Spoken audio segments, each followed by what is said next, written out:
decía que al leer la Biblia, nunca se les olvide, porque esto es básico para todo cristiano, que a los que Dios les dio su palabra como depositarios, fue a los israelitas. O sea que todos los cristianos sabemos que de los judíos nos viene la salvación. O sea que Dios quiere que nosotros estudiemos ambos testamentos, porque por eso se llaman testamentos, se llaman pactos. O sea que nosotros tenemos una Biblia con dos pactos. O sea que hay un pacto que hizo Dios con el pueblo de Israel, y todos sabemos que ese pacto se lo dio Dios al pueblo de Israel en el monte Sinaí. Ahí les dio los mandamientos, ahí le dio todos los decretos. Ahora, noten algo, porque los judíos ortodoxos no creen el Nuevo Testamento, pero ellos no lo creen porque aquí mismo está escrito que Dios, para provocarlos a celos a ellos, salvó a los gentiles. Por eso es de que la gente se asusta, ¿verdad? Yo he leído testimonios de judíos que ellos dicen: a nosotros nos prohibieron estudiar el Nuevo Testamento. Ustedes pueden meterse a la internet, yo no estoy jalando nada ni engañando a nadie, sino aquí hablamos la realidad, la verdad. Ustedes van a encontrar que hay miles de judíos, especialmente en este tiempo, que se han convertido a Cristo, porque resulta que a ellos les prohibían leer el Antiguo Testamento. Y cuando algunos de ellos atrevidos, porque sus papás los amenazaban, o sea que a un judío lo amenazan sus padres de que si él estudia el Nuevo Testamento lo van a desconocer, como los católicos le dicen también: si tú te haces evangélico, olvídate, tú ya no eres mi hijo, ya no eres. Hay extremos de esos, tanto en los judíos como en los católicos hay esos extremos. En algunos no. Algunos tienen un poquito de más flexibilidad y no amenazan a sus familiares por esas cosas, porque ellos mismos no están metidos. Si es judío, no está metido totalmente en el judaísmo, y si es católico, no está metido totalmente en el Vaticano, en Roma, sino que a veces son solo de nombre, ¿verdad? Y una cosa es ser judío de nombre y otra cosa es también ser católico de nombre, a ser un cristiano genuino y verdadero. Entonces, no se nos olvide pues que cuando predicamos la palabra de Dios, tenemos que estar leyendo asuntos que fueron escritos en hebreo. Todo el Antiguo Testamento fue escrito en hebreo y en arameo. Arameo es el hebreo viejo y el hebreo moderno. Y algo que no debemos de pasar por alto es de que Dios, de acuerdo a su palabra, hizo pacto con los judíos en el monte Sinaí. Pero cuando nosotros leemos el Nuevo Testamento, ahí dice que Dios hizo otro pacto.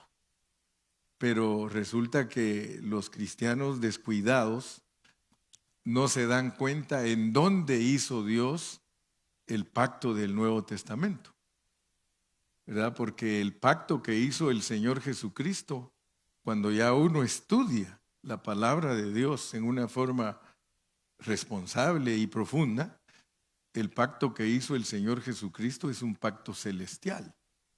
De acuerdo al libro de Hebreos, dice que nosotros no nos acercamos a un monte que se puede palpar como el monte Sinaí, sino que nos acercamos al monte Sión.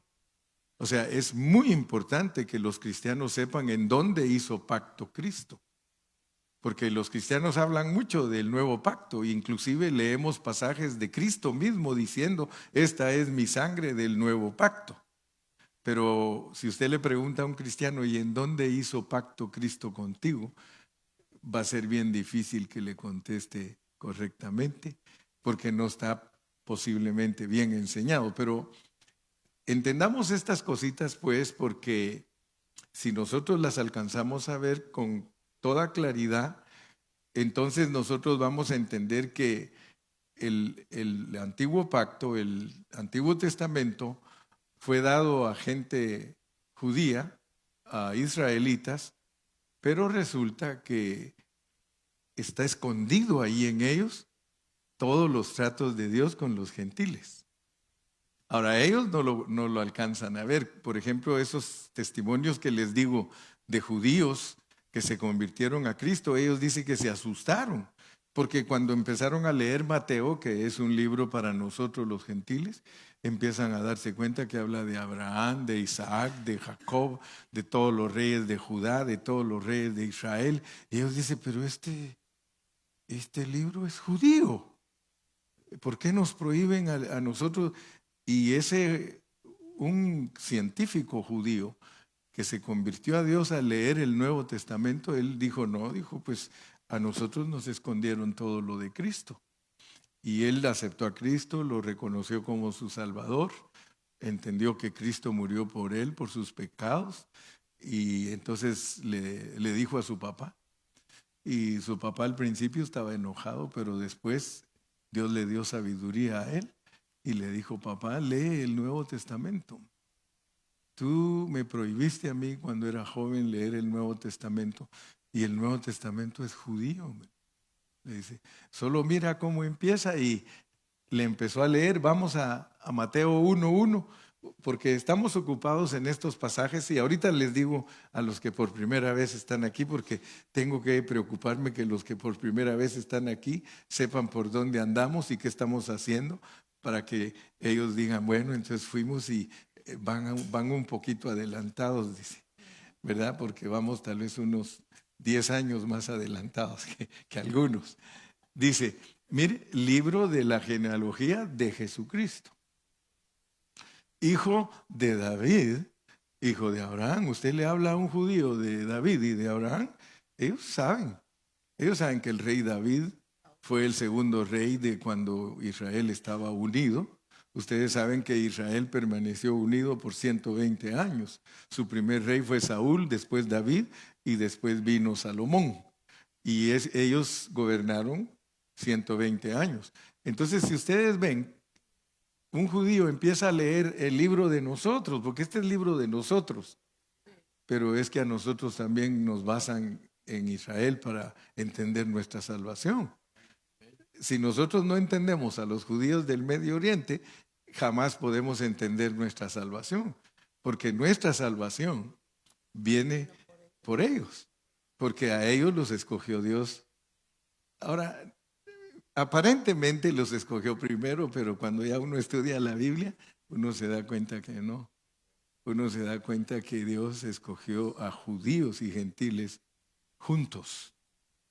O sea que nosotros, tanto judíos como gentiles, pero escuchen bien lo que digo, por favor, porque no estoy hablando tonteras, ni estoy hablando la realidad de la palabra.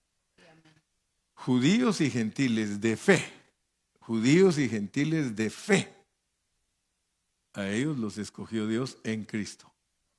Judíos y gentiles de fe.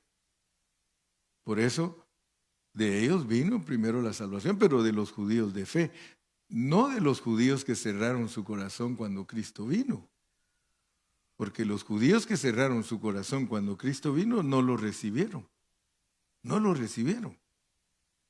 Y yo le voy a ir dando solo versículos y versículos para que usted vea que todo mi hablar está basado en la Biblia.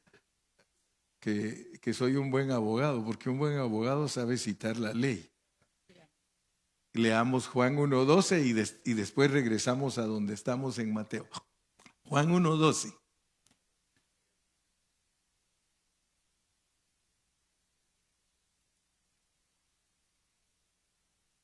Mas a todos los que le recibieron, a los que creen en su nombre, les dio potestad de ser hechos hijos de Dios. Fíjense pues.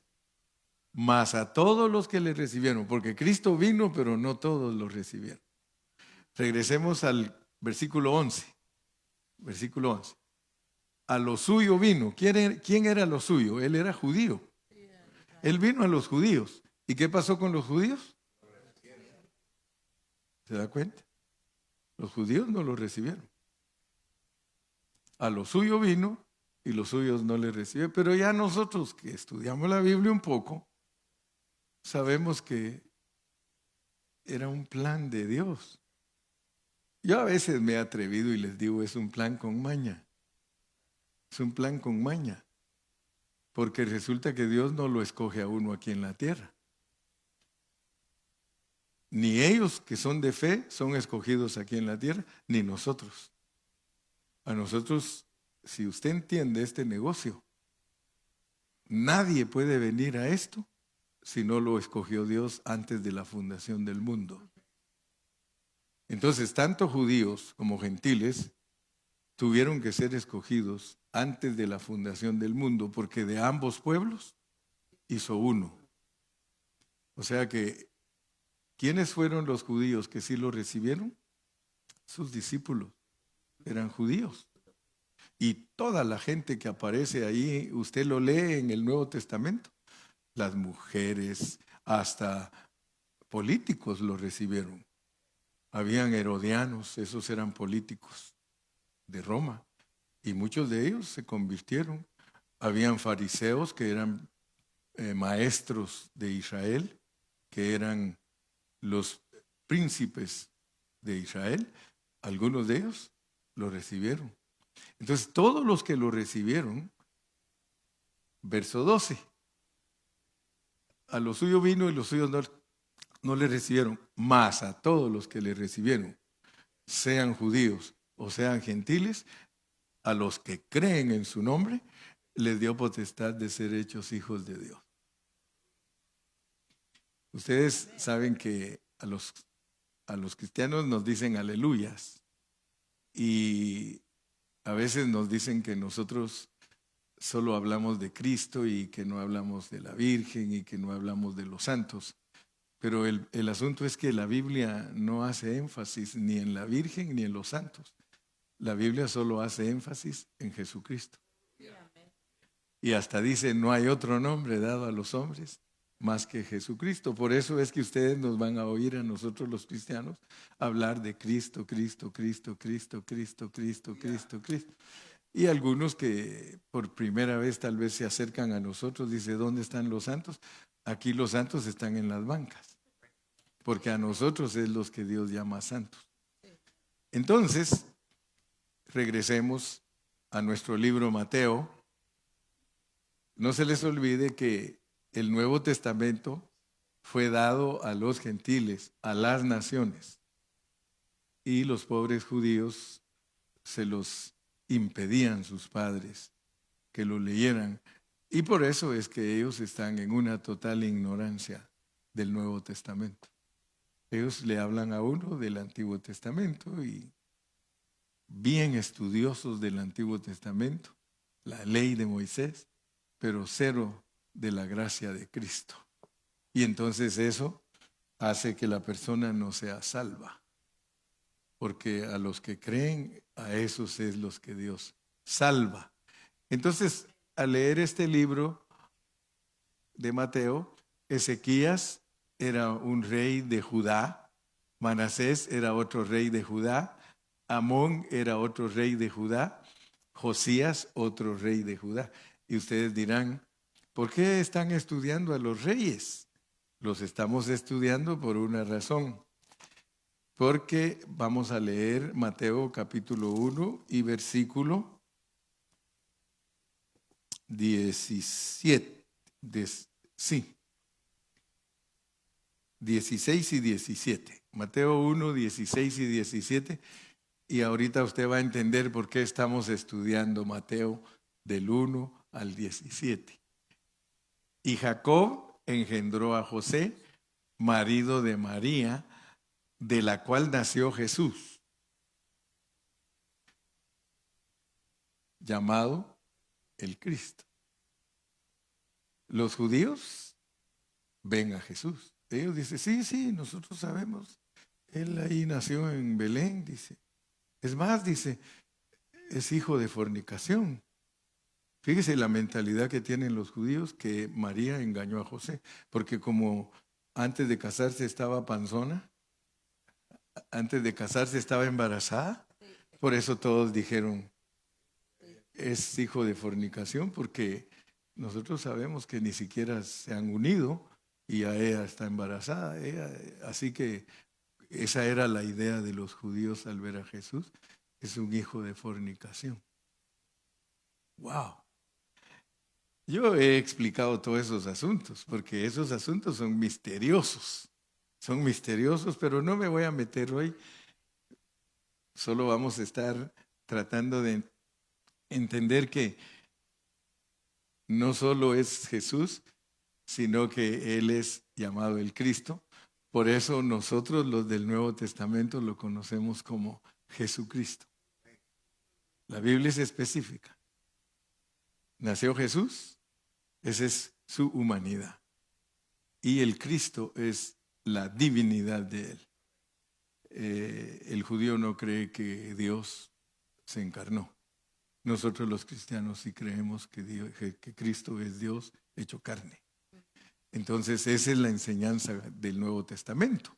Y por eso la creemos, porque nosotros creemos que la Biblia es la verdad. Amén. Entonces regresemos al 1:10 que estamos leyendo de los reyes, pero ahora ya entendimos que Dios quiere que entendamos que Él usó reyes para que naciera Cristo. Eso es muy bonito. Pero si leemos el versículo 17, Mateo 1:17, lo vamos a leer, nos vamos a dar cuenta que de manera que todas las generaciones, desde Abraham hasta David, son 14. Desde David hasta la deportación a Babilonia, 14. Y desde la deportación a Babilonia hasta Cristo, 14. Entonces tenemos en total 42 generaciones. Y cuando nosotros estudiamos esas 42 generaciones, nosotros nos damos cuenta que para que Cristo, que es Dios, naciera como hombre aquí en la tierra, utilizó toda clase de gente. 14 que son de Abraham hasta David. De Abraham hasta David. David es rey. Pero dice que desde Abraham hasta David hay 14.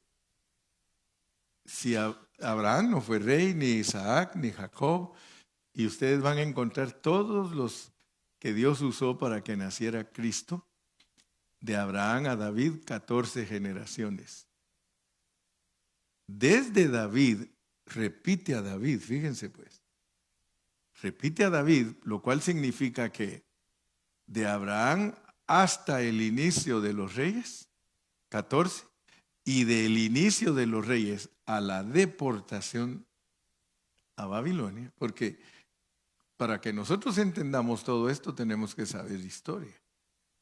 Tenemos que saber lo que le pasó al pueblo de Israel, porque el pueblo de Israel fue deportado a Babilonia. O sea que Dios quiere que entendamos que usó a gente civil, que es el primer grupo, usó a reyes desde David hasta la deportación, puros reyes, gente del linaje real, o sea, israelitas. Y pues ustedes ya saben que el pueblo de Israel se dividió en sur y norte. Sur es Judá, por eso no todos los israelitas son judíos. La tribu de Judá son los judíos y la tribu de Israel son 10 tribus. Entonces cuando alguien habla si no sabe lo que está diciendo, dice los judíos, pero los judíos son de Judá, son del reino del sur. Y las otras tribus perdieron su identidad. Se fueron y se mezclaron con todas las naciones. Entonces Israel está mezclado con todas las naciones, los israelitas. Pero toda la gente les dice judíos. Pero la realidad es que los únicos judíos son los de Judá, los del sur. Hasta la deportación de Babilonia. Y desde la deportación a Babilonia hasta Cristo, 14. Eso quiere decir que nosotros tenemos que entender la historia del Dios hombre. Cristo es el Dios hombre. Algunos no lo alcanzan a ver porque el diablo les ha cegado su entendimiento para que al leer la Biblia dice que estén embotados. Están embotados, no alcanzan a ver la realidad. Pero nosotros al leer la Biblia, como somos gente de fe y somos gente que hemos recibido el Espíritu Santo, nosotros podemos entender que Dios usó entonces todas esas 14 generaciones para nacer aquí en la tierra como un hombre. Pero eso solo es una sombra. Todo lo que pasó en Israel, todo lo que pasó con ese pueblo, solo es una sombra de la realidad que Dios quiere que nosotros experimentemos.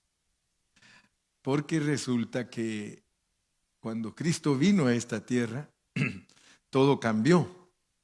Todo cambió. De hecho, si usted se da cuenta, usted tiene una chequera y usted hace un cheque y quiere poner las fechas que Israel va, porque Israel va por el año 5800, no sé, casi 5900. Si un judío hace un cheque para ser pagadero en Estados Unidos y le pone el año 5989, por decir algo, usted puede leer en el internet y ponga ahí en qué año van los judíos. Y ahí le dice, ahorita van por el año 5900 o 5800, se me olvidó el número exacto. Y me paga a mí con un cheque con esa fecha y voy al banco, el banco me dice, usted está loco, ¿cómo le vamos a aceptar un cheque del año 5900? ¿5000? Sí, gracias Lupita, para que vean que no estoy jugando. 5784 van ellos. Ellos dicen, lo de los gentiles para nosotros no nos importa, porque no les importa Cristo. Porque el cheque correcto para ir a cambiarlo al banco tiene que decir 5 de abril del 2024. Y eso se los pagan hoy. Bueno, si lo tienen ahí, se los pagaban hoy y lo pagan mañana. Y el cheque es bueno hasta 90 días, algunos otros hasta 180 días. Pero ya después de esa fecha no se lo aceptan. Quiere decir entonces que cuando Cristo vino todo cambió. Todo cambió. La historia cambió. Él vino y cambió todo. Y cuando yo les digo que Él vino y cambió todo, Él cambió todo lo relacionado al pueblo de Israel. Todo. O sea que el pueblo de Israel tenía sacerdotes, tenía porteros, tenía órdenes hasta para los que acarreaban el agua, los que llevaban la leña. Israel es un pueblo bien ordenado. Si usted va a Israel, tiene 12 puertas. Y cada puerta, si usted quiere entrar por la puerta del pescado, le dicen, ¿traes pescado? ¿Traes mariscos? Porque aquí solo entran mariscos. Si entra por la puerta vieja, le van a decir, vas a sacar basura. Ahí estás viejo, ¿eh? O eres vieja. Dice, o sea que todo lo que Dios escribió en la Biblia del pueblo de Israel es para que nosotros entendamos asuntos espirituales para nosotros. ¿Ok? Entonces es muy importante que entendamos que a ellos los usó literalmente para dar a luz a Cristo, literalmente. A nosotros nos usa como reyes.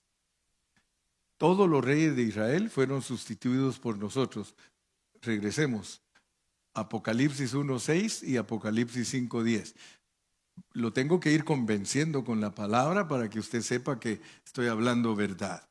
Mire, dice, y nos hizo reyes y sacerdotes para Dios su Padre. Usted que está aquí, usted es cristiano, a los ojos de Dios usted es rey y sacerdote. El sacerdocio aquel se anuló. se anuló. Ya Dios no toma en cuenta a los sacerdotes según el orden de Aarón, ni los de Leví. El Señor dice, sorry, but Christ is the new beginning. When Christ came to this world, we had a new beginning. Tenemos un nuevo comienzo. Nos hizo a nosotros, a usted, a mí, a todos los gentiles creyentes en Cristo, nos hizo reyes y sacerdotes para Dios su Padre. A Él sea gloria e imperio por los siglos de los siglos. Apocalipsis 5:10.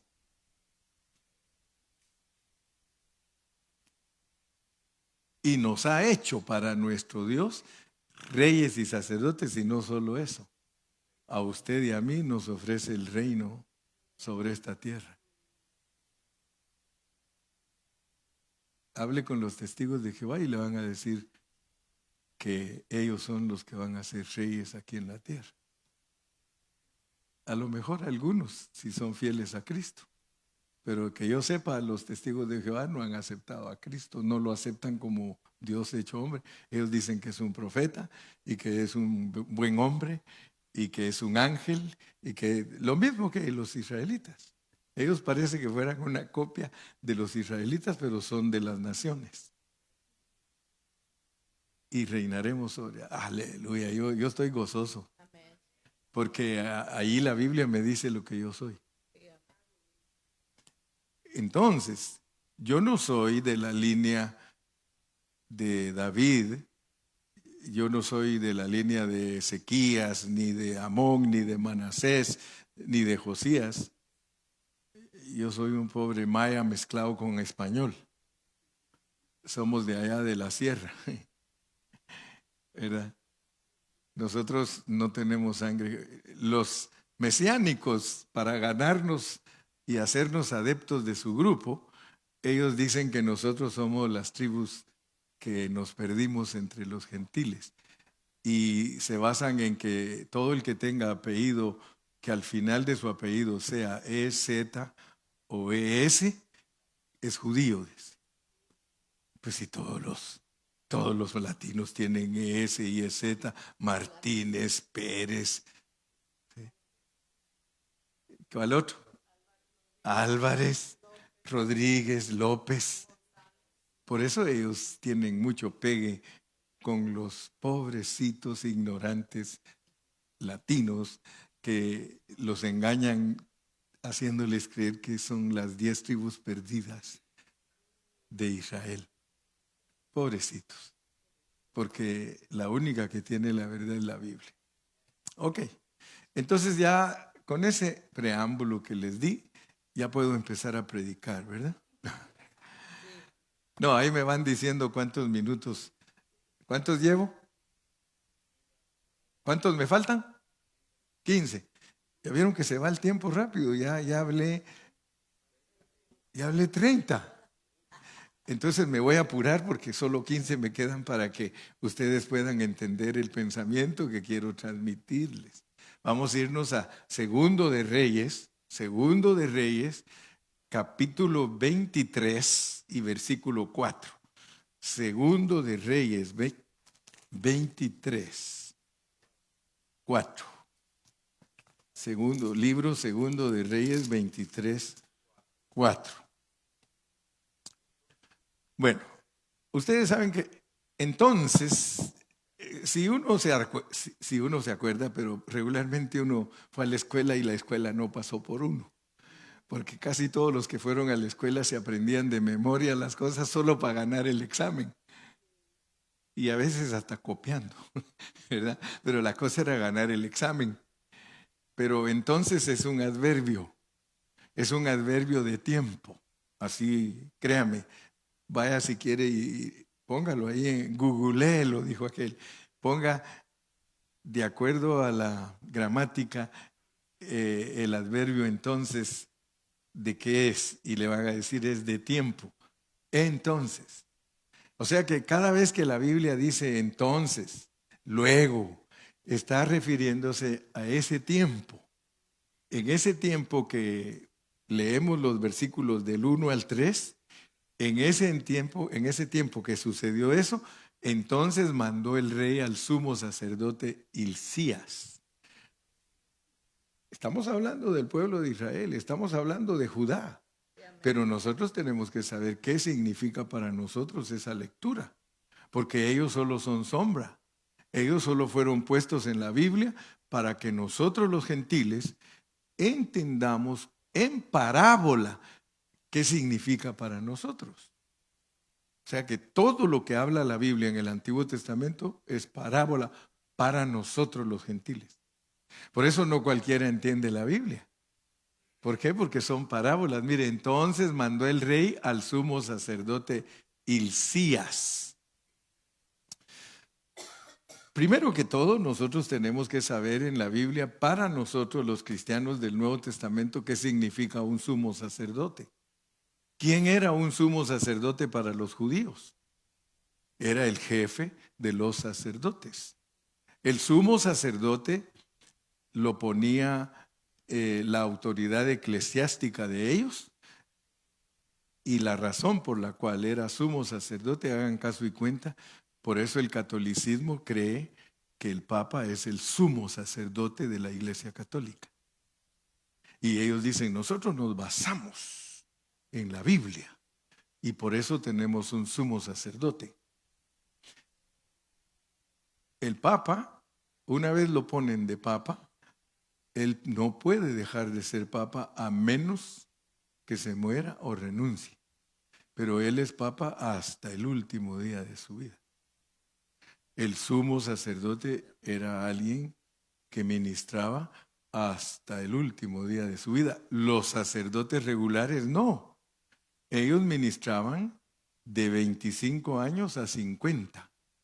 A los 50 años, por ley, se tenían que retirar.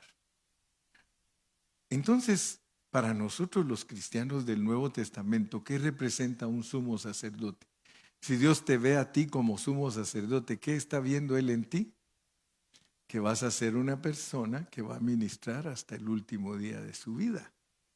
Y ustedes saben que hay hermanos que son sumos sacerdotes. O sea que espiritualmente hablando son hermanos que Dios los constituye totalmente de su palabra. Mire, yo no estoy presumiendo que soy sumo sacerdote. Algunos de ustedes pensaron el hermano Carrillo de ser sumo sacerdote. Pero yo quiero decirle que, por ejemplo, sí, hay hermanos que a veces yo les digo, me dan ganas ya de retirarme, les digo, porque como ya estoy grande, les digo, me dan ganas de retirarme, pero especialmente los ancianos, ellos me dicen, pastor, pero ¿cómo se va a retirar si usted está cuerdo? Usted, bueno, les digo, entonces ahí me quitan cuando ustedes vean que ya no estoy cuerdo. Sí, cuando empiece a hablar cosas que ya no son, les digo, entonces tienen que hacer algo los ancianos y poner a alguien que esté cuerdo. Pero yo creo que mientras no se pierda la cordialidad y no se pierda la frescura y el hablar correcto, pues somos sumos sacerdotes. Todo cristiano está llamado para ser sumo sacerdote por una razón. Porque ya entendimos que es vivir a Cristo y Cristo es sumo sacerdote. Y Cristo es sumo sacerdote según el orden de Melquisedec, porque nosotros somos eternos. Nosotros somos personas eternas. O sea, cuando ya uno estudia la Biblia, uno se da cuenta que uno vino aquí, pero porque el plan de Dios se arregló en el mundo espiritual.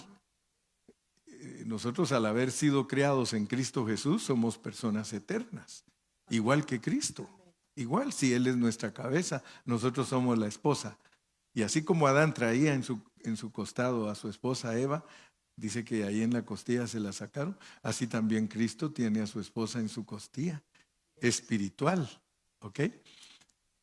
Y miren, Hilcías quiere decir, Jehová es mi parte. Jehová es mi porción. Entonces, cuando el rey Joacim está hablando con el sumo sacerdote Hilcías, nos está hablando de una persona que va a ministrar eternamente y que Dios es su porción. Pero también hay sacerdotes de segundo orden. Cuando uno estudia la Biblia, el sacerdocio lo dividieron en 24 órdenes. O sea que los repartían para que ministraran, y por eso es que encontramos nosotros esas expresiones según el orden de. Cristo es según el orden de Melquisedec, pero los sacerdotes regulares eran según el orden de Leví, según el orden de Aarón. De Aarón venían todos los sumos sacerdotes y de Leví los sacerdotes regulares. Entonces, este pasaje, como es parábola para nosotros, y en él se cumple lo que dice el Salmo 36:9, en su luz veremos la luz. Entonces, si ustedes se dan cuenta, de un tiempo para acá, el Señor me metió a mí a interpretar la Biblia en el Antiguo Testamento como parábola aplicado al Nuevo Testamento, pero no lo estoy falseando, sino que lo estoy encajando con la luz que Dios nos ha dado. Yo creo que si nos vamos a 25 años atrás, yo no tenía esa habilidad. Sí sabía predicar y predicaba de todo y gritaba, pero no tenía la bendición de poder interpretar el Antiguo Testamento como parábola para encajarlo con el Nuevo. Entonces, basado en el mensaje del Nuevo Testamento, yo estoy encajando estos pasajes con el sumo sacerdote. Ya les dije, Hilcías es mi porción, los sacerdotes de segundo orden, los que no son sumos sacerdotes, porque hay algunos hermanos que yo creo que ni a patadas van a llegar a sumos. No van a llegar a sumos porque no tienen el amor por Dios, de dejarse usar por Él. Hermano, yo lo único que he hecho es decirle, Señor, yo aquí estoy, úsame o moriré, úsame o moriré. Usted tiene que también pedirle a Dios que Dios lo use, porque no se va a conformar, ¿verdad?, de estar 20 años oyendo al hermano Carrillo y no conocer la Biblia, hermano. Eso, yo creo que eso merece unos cuantos coscorrones, ¿no? En realidad, hermano, es porque no somos diligentes muchas veces. No somos diligentes. A veces las hermanas saben más que los varones. Yo he conocido hermanas que se destacan más que los varones. Los varones a veces son tan duros y tan, hermano, tan imposibles de hacerlos entender, hermano. No se oye, padre. No se ofenda a ninguno. Si usted no es de esos, diga, Señor, yo te ruego ser un sumo sacerdote y yo quiero, como mi pastor, predicar la palabra. Hermano, cuando uno tiene un deseo de esos, Dios lo honra. Y mire, a los guardianes de la puerta, guardianes de la puerta. ¿Quién es la puerta? Cristo.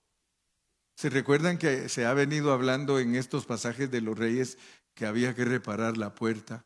Que otro de los reyes cerró la puerta de una vez. Pero nosotros los cristianos del Nuevo Testamento sabemos por el Nuevo Testamento que Cristo dijo, yo soy la puerta. I am the door. Y hasta dijo, y el que no entre por mí es ladrón y robador. Fíjese qué tremendo cuando uno entiende la palabra del Señor. Dice que le dijo al sumo sacerdote, a los sacerdotes regulares, a los que cuidan la puerta, que son los porteros, y no porteros del equipo América ni de las Chivas, sino los porteros de las puertas del templo,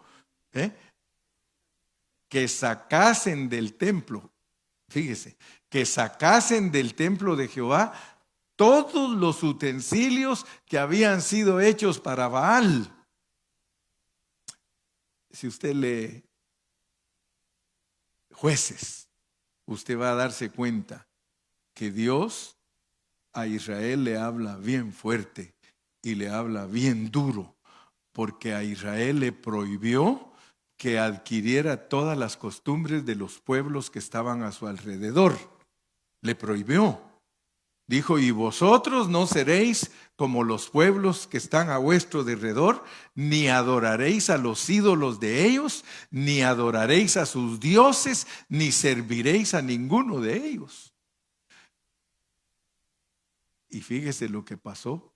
¿Cómo es posible, hermano, que Dios visitó a los israelitas y les dio la ley a través de su siervo Moisés y los sacó de Egipto y todo, y luego cuando ellos entraron a la tierra prometida, ni siquiera la tomaron bien.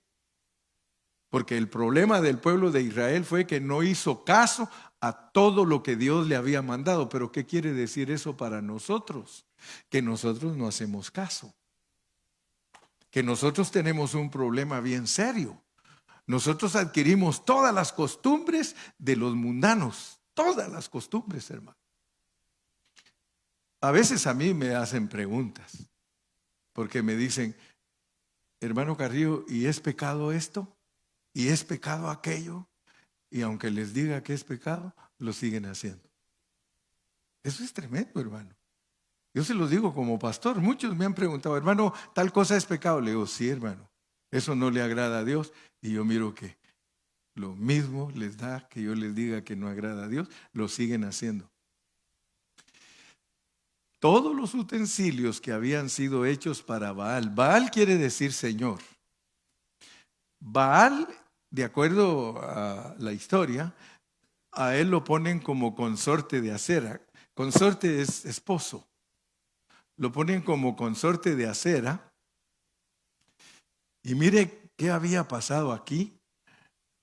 Usted se va a extrañar de que una gente que Dios le ha depositado su palabra, hermano, allí adentro de la casa de Dios, tenga a Baal, tenga a Acera.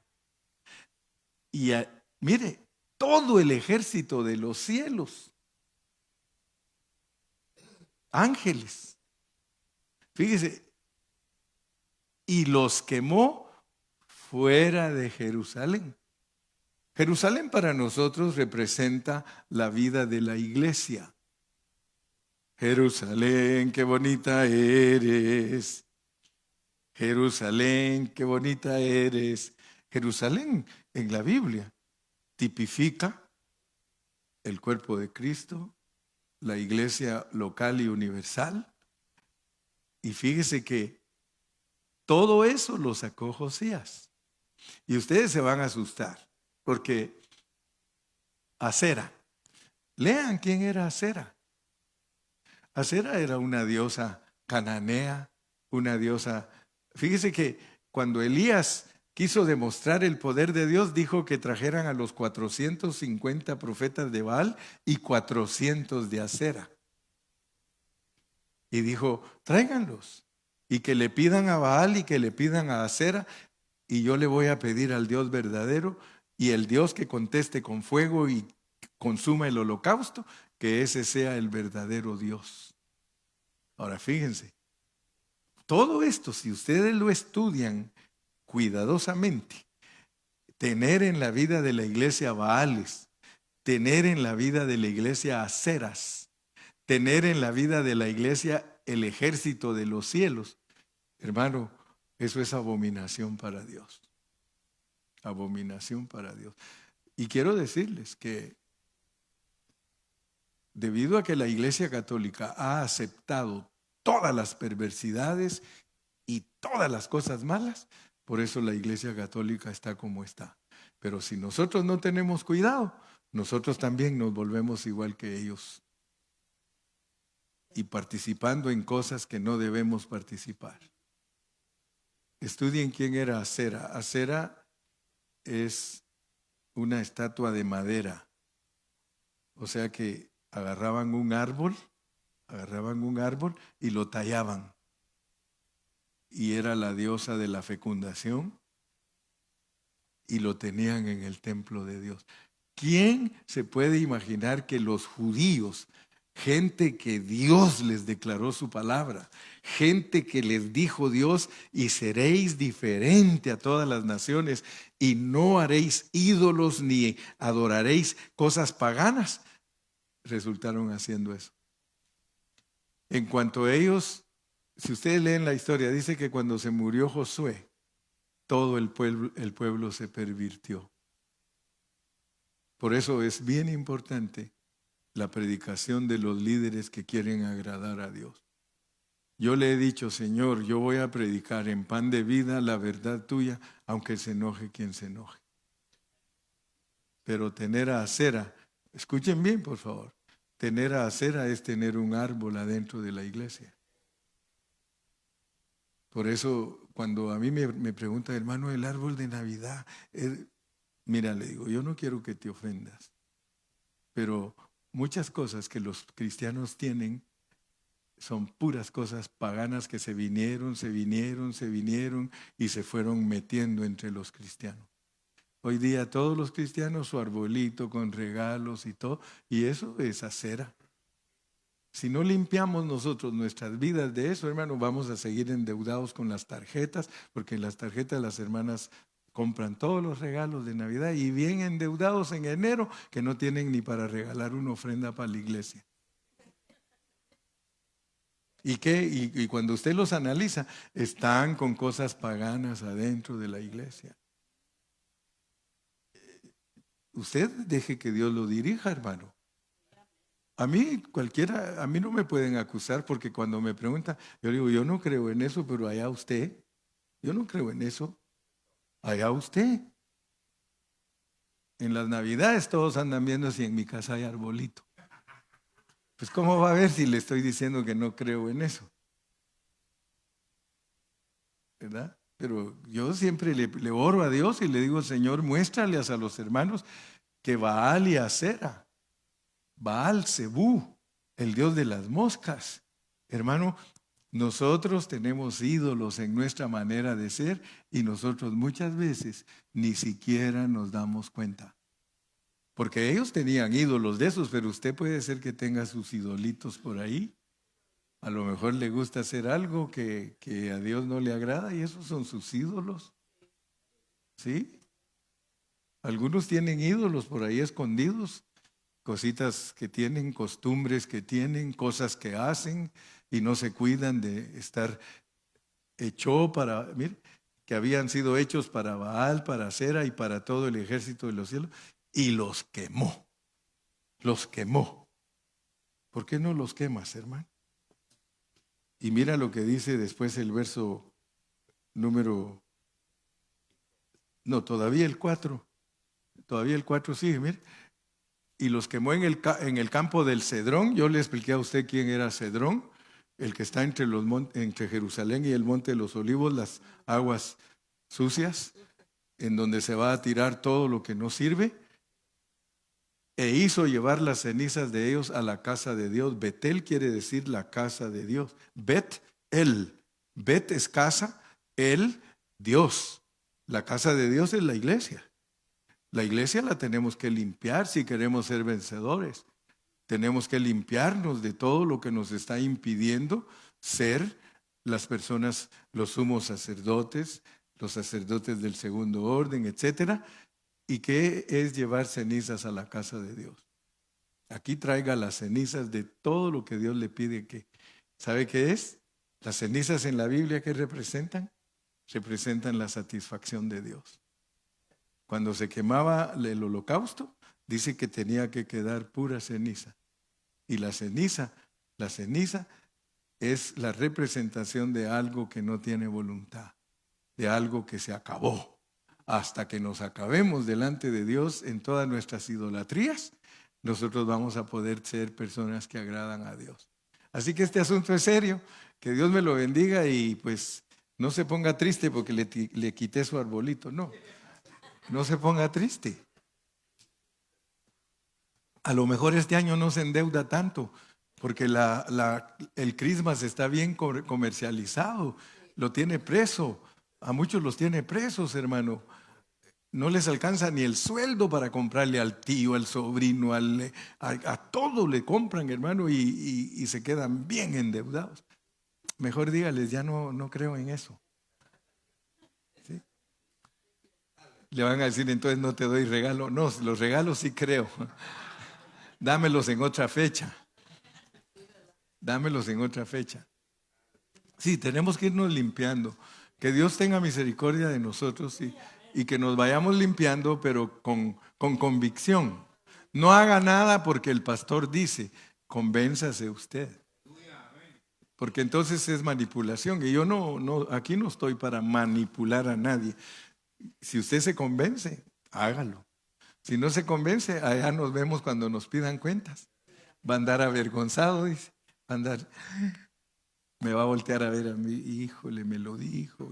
Y yo no le voy a decir, te lo dije, te lo dije. No, yo no voy a andar así, porque yo también voy a andar buscando la misericordia de Dios. Porque quizá tú tienes eso y yo tengo otra cosa. Y la cosa es que todos tenemos ídolos. Cierra tus ojitos, Padre. Te damos gracias en esta noche por la meditación de tu palabra. Te pedimos que nos ayudes para entender estos pasajes del Antiguo Testamento y que podamos saber que en ellos están los detalles para que nosotros seamos personas limpias, para que seamos los Josías, los que verdaderamente se interesaron en reformar, en cambiar aquel vicioso tiempo, aquel